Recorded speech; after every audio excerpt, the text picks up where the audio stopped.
you like to see how it works, Hunter? I didn't mean to hide, Emperor Belos.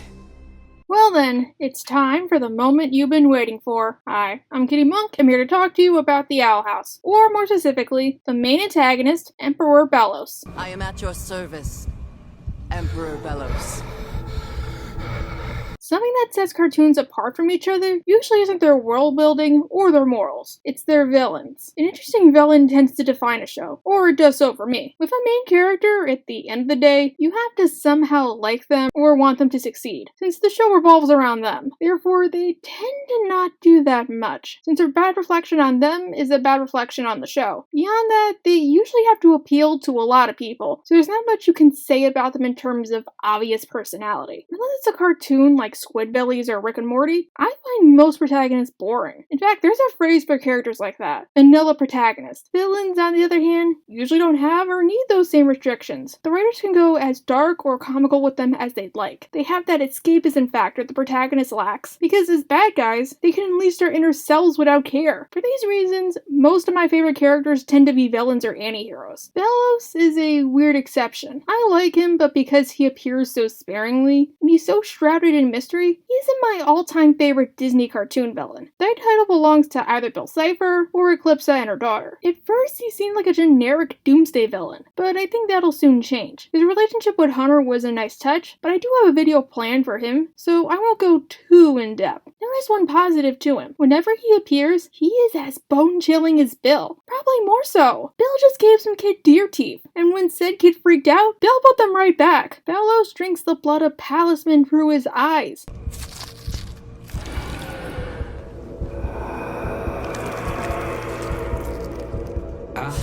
That's better. That's the same as crushing the head of a cat and drinking the entrails, you psycho! The Owl House was created to be a horror comedy, and it definitely delivers on the horror part, especially where Emperor Cerberus comes in. So what's so scary about Belos, besides everything I just mentioned? Well, to discuss that, we'll have to start at the beginning. 50 years prior to the start of the series, the Boiling Isles had no covens. Witches practiced wild magic, or magic with no restrictions. If you're a history nerd, you know that when tragedies happen, it tends to lead to very bad people rising to power, by promising to make it better, but being the same as their predecessors, if not worse. Belos said witches were performing magic the wrong way. To this end, he created the current government, the Coven System. At school, you train in one of the 9 disciplines of magic, all for the eventual goal of joining a coven when you come of age. Of course, we know. When you join a coven, all your other magic is sealed away.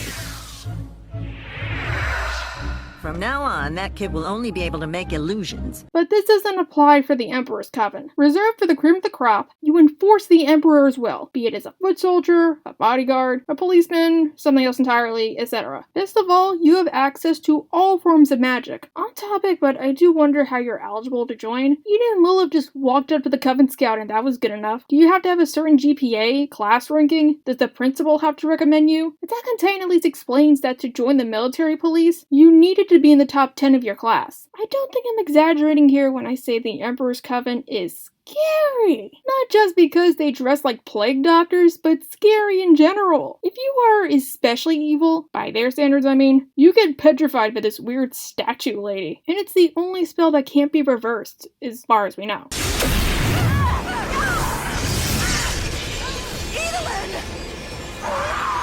Talk about Anne must scream. They say it hasn't been done for 30 years, but if you look at certain scenes, you can tell they've been doing it in secret. If you're an unruly witch, but they can't have public scrutiny, they use your coven tattoo to put you into a coma. The Emperor needs you alive and well for the Day of Unity. But until then, night-night. Yep, that is not a class identifier. As their leader, Belos is the freakiest of the freaks. For most of season 1, he was sorta like Ozai, a figure that was always mentioned but never truly shown. Until Agony of a Witch, he was a huge mystery because we didn't know what to expect. Lilith's entire quest to capture Ida was to keep her position, and because the Emperor promised that he'd heal Ida if she joined. Then we finally saw him. Was he a male version of White Diamond? Was he a charming and witty Satan? Or was it a Django Unchained situation where Kikimora is really the one calling the shots? You'd bet after a season of build-up, the Raiders had better deliver. And believe me when I tell you, they did. I like your spirit. But try that again and things won't end well for you. I might be more summarizing instead of analyzing, and that's because, despite a season and a half, we still know little about Belos. I liken him to White Diamond, where whenever they decide to answer one question, we have 10 more to ask. Character-wise, he's like a crazed cult leader, like Jim Jones without the sunglasses or the Flavor Aid. We all have our own interpretations, and I choose to go with he thinks he's doing the right thing, but he's deceived everybody, including himself. Where he's been doing it for so long, he just can't stop. Even his voice actor says he thinks Belos is a well-intentioned extremist. Belos was able to come to power by telling his followers he was the most powerful witch and he could communicate with the Titan. Now, I'm just a humble messenger for the Titan. You probably think we want to invade the human realm. But the Titan's will is not so boorish. To this end, he made his headquarters in the heart of the beast. And that's not me being figurative. His throne room is in what's the heart, or bile sac, of the Titan. Everybody wonders, can Belos really communicate with the Titan, or is that just a big fat lie? To me, I think it's a lie, but he's probably tried at some point. We never see him doing it. He says he does it when it suits him. The Titan has told me to spare the Owl Lady's life, but in return, her curse will strip away all her powers. It's the same as Divine Right of Kings. It also never really comes into play in Season 2. He's never like, the Titan told me to tell you I'm awesome. I remember when he first appeared, everybody speculated on what he was, not who he was. Was he a lich? A zombie? Some freak of nature? A Cambion? A human who used magic to prolong his life? I mean, his staff is artificial, but he was still able to do all those spells without it. Did he just hide glyphs up his sleeves? The whole Belos was human approach was what I went with. I thought we were gonna get a Wizard of Oz type story. Maybe the Isles really were in chaos and Belos was a nobody, but the power went to his head. Think Loki if He Who Remains wasn't so charismatic. That's why I feel the I dug myself too deep to stop now interpretation has merit. In light of recent episodes, I choose to go with he's a hybrid. Either the son or nephew of Philip, or a descendant. Or he was born unable to use magic, so he tried some other method and that's what got him corrupted. It's why he implies he's been to the human realm. You know, I've been there before. Did I ever tell you that? The trees there are green, nights are quiet. I look forward to seeing it again. Why he looks so human besides the ears, and why his curse is so severe. After a failed attempt to capture Ida, Lilith is summoned to meet with him, and he does not sugarcoat nor waste time. I heard you attempted a raid this morning. Yes, but we were... Unsuccessful, that was obvious enough. If I just had more time, I'm getting bored of your excuses, Lilith. He gives her an ultimatum. Bring the Owl Lady to me by twilight, but if you fail, you will be stripped of your rank and banished. You do know what happens to covenless witches, don't you?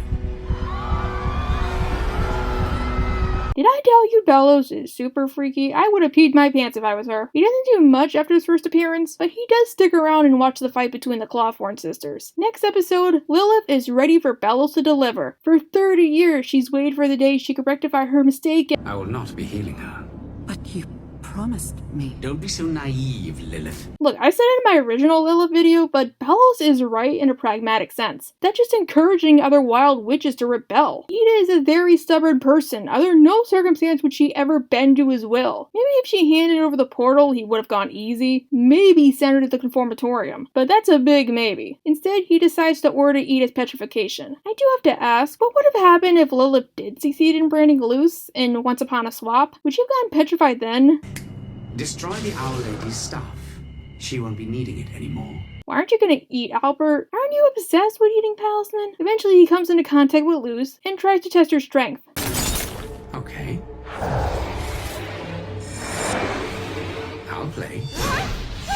When writing a villain, there's two things you really gotta do to make them shine. Make them the total opposite of the hero, but be sure they have certain things in common, and give them a proper motivation. What's Belos's, i.e. the one thing the show is building up to? The Day of Unity. This is the Titan's will. All wild witches must be dealt with before the Day of Unity. This is not the first time it's mentioned. Kiki referenced it, The Day of Unity is fast approaching. but I just assumed it was some kind of appreciation holiday, like 4th of July, or the anniversary of when Belos rose to power. Publicity-wise, I think that's what they're gonna tell people. Realizing she's outmatched and Ida's seconds away from living death, Luce gives him the portal. Here, it's yours. The Titan will be pleased.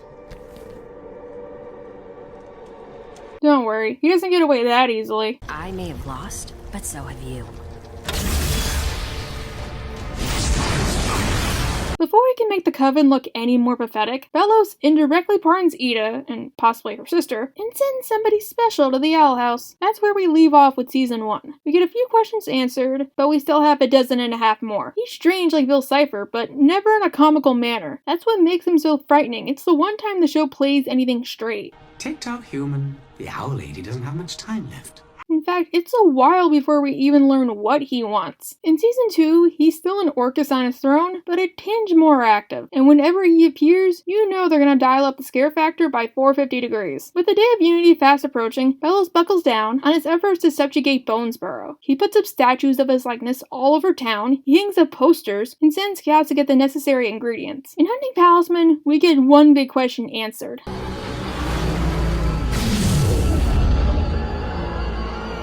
So if you didn't get it, let me explain. Belos wants to merge the human realm and the demon realm, or at the very least the Boiling Isles. By doing so, it'll get rid of wild magic and his curse. Somehow. The more power we have to unite our realms, where the worthy shall inherit a utopia free of wild magic. Honestly, I think that's another lie. Witches can use magic naturally thanks to their bile sacs. In my opinion, Belos just wants as many witches in the system as possible, so he can further control them, and or siphon off their magic. Besides, even if he gets rid of wild magic, what about witches who have yet to join a coven? Will Gus, Amity, and Willow just lose access to magic until they turn 18? Wouldn't that just cripple the system? How would you learn about doing magic if you can't use it? That'd be like if you wanted to study to be a teacher, but you never went into a classroom. Wait, from a storytelling perspective, is that the point? Is this gonna be what turns witches against Belos? If you've watched The Owl House, you know how like Adventure Time, the show loves two things: foils, and does this remind you of anything allegories? I talk about foils all the time, so let's discuss the latter. Do you ever watch a show and you know what they're talking about, but to make it easier to understand and get past the censors, they have to make it into a metaphor? If this was a normal show, Ida would have, I don't know, cystic fibrosis. In The Owl House, she has a curse. Belos has his own affliction.